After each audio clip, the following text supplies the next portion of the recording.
দেখে না বা করে না, তো আমি তাদের জন্য কিছু চাল, আটা, তেল, ডাল, সোয়াবিন, চিনি, বিস্কুট, সাবান, কাপড় কাচা সাবান, সুজি, সব জিনিস আপনাদের জন্য নিয়ে আসা হচ্ছে। খালি আপনার, কেননা আপনি এটাকে ব্যবহার করবেন, এটা বিক্রি করে দিবেন না। হ্যাঁ, কেননা ঈশ্বর আপনার মতো একজন মহিলা, এক বিধবা মহিলা, তিনি সেই বাইরের দেশে থাকে, সে আপনাদের জন্য পাঠিয়েছেন। হ্যাঁ, কেননা সে ভালোবেসে আপনাদের জন্য পাঠিয়েছেন। উনি আবার অ্যাকচুয়ালি কি দেখুন, আমরা এই জিনিসটা আমরা সারা বছর সংসার চলবে না, কিন্তু এটা একটা ভালোবাসা। দেখুন, আমরা যারা ঈশ্বরের লোক, হ্যাঁ, আমরা আমাদের জন্য হিংসা যদি করতাম তাহলে আমাদেরকে ভালোবেসে আমরা ডাকতাম না। ঠিক আছে, ঈশ্বর সবাইকে ভালোবাসেন, সমস্ত মানুষকে ভালোবাসেন। তো আপনি যদি ঈশ্বরকে ভালোবাসেন, ঈশ্বর ঠিক আপনাকে খাবার যোগাবে, তিনি যোগানদাতা ঈশ্বর, তাই না? দেখুন, আমরা সময়কে মূল্য দিই না, আমরা ওখানে বসে গল্প করছি, এখানে বসে গল্প করছি। আমি সকাল থেকে আপনাদেরকে বলেছি যে 10টা দিকে তাড়াতাড়ি চলে আসবেন, আসলে আমরা সব রেডি করে আপনাদের এতক্ষণ দিয়ে দিতাম, তাই কি না?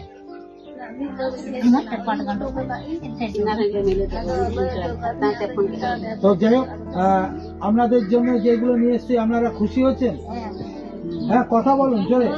খুশি? একটু হাত খুশি?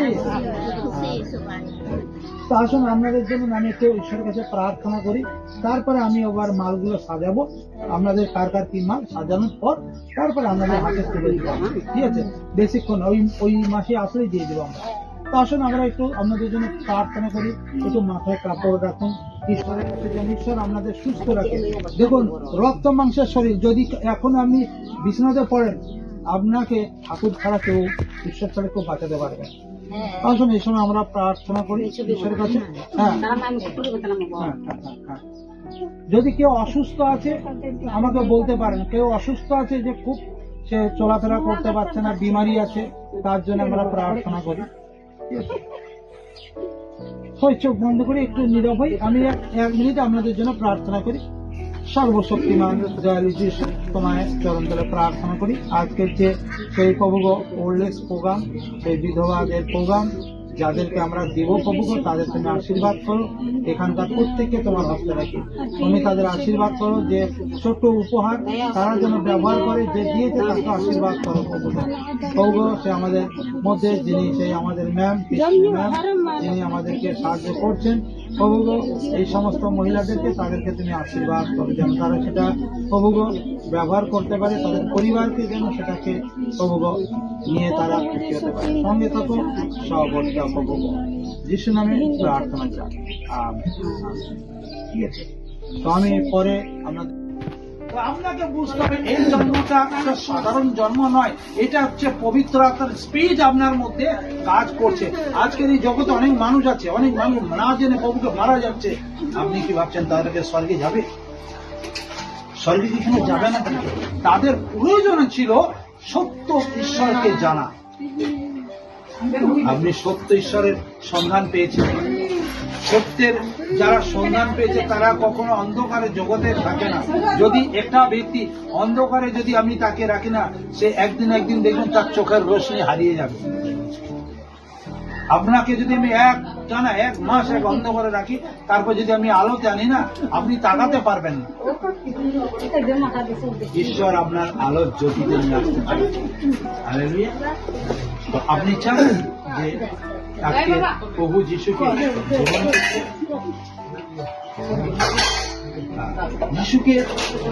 কেন আপনি আজকে গ্রহণ করতে চান? যিশু আপনার জীবনে কি কি কাজ করেছেন? আমার কথা শুনছেন?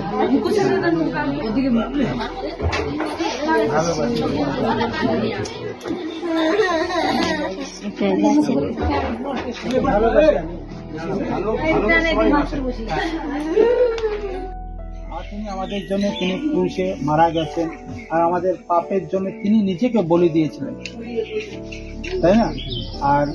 আর সেই জন্য ঈশ্বর জানেন যে তার রক্ত দিয়ে আমাদের পাপকে তিনি ধৌত করেছেন, আর সেই পাপের বোঝা তিনি মাথায় নিয়েছেন। আজকের আমরা তার জন্য যেন আমরা ঈশ্বরের কাছে যেন আমরা শরণাপন্ন হই, আমরা যেন তাকে বিশ্বাস করি, তার সেই বিশ্বাসের সাথে যেন আমরা চলতে পারি, নাকি না? তো আমি জানি যে ঈশ্বর আমাদের জন্য মারা গেছে, কি ঈশ্বর আমাদের জন্য মারা গেছে কিনা? আমরা একসময় পাপ করেছিলাম, আমরা অন্যায় করেছিলাম, ভুল করেছিলাম, ব্যভিচার করেছিলাম, তার জন্য ঈশ্বর আমাদের থেকে সেই আমাদের যে পাপ তিনি মাথায় বহন করেছিলেন, আর তারপরে তিনি নিজেকে মৃত্যুবরণ করেছিলেন। আর আপনি যদি প্রভুকে বিশ্বাস করেন, তাহলে ঈশ্বর আপনার সঙ্গে সর্বদা তিনি থাকবেন, আপনার সমস্ত আপদ বিপদের হাত থেকে তিনি রক্ষা করবেন। ঠিক আছে, জয় যিশু। মহানপ্রভুকে ধন্যবাদ দিই। আজকের আমি যখন আইল্যান্ড বসিরহাটে আমি যখন আসছিলাম, আর আমার সামনে যে ভদ্রলোকটি তিনি বসে আছেন, আর ওনাকে আমি ঈশ্বরের বিষয়ে তাদের সঙ্গে আলোচনা করি। যেহেতু আমি ওনার ভিডিওটা সেইভাবে সরাসরি নিতে পারিনি, কেননা এখানে অনেক লোকের বিষয় আছে, আর যেটা হচ্ছে সামনাসামনি অনেক কথা বলার পর আমি ভিডিওটা নিচ্ছি। আর দেখছেন উনি অনেক মন্দিরের শিকারে আছেন, যা ওনার গলায় অনেকগুলো তাবিজ আছে, দেখতে পাচ্ছেন তাবিজ আছে।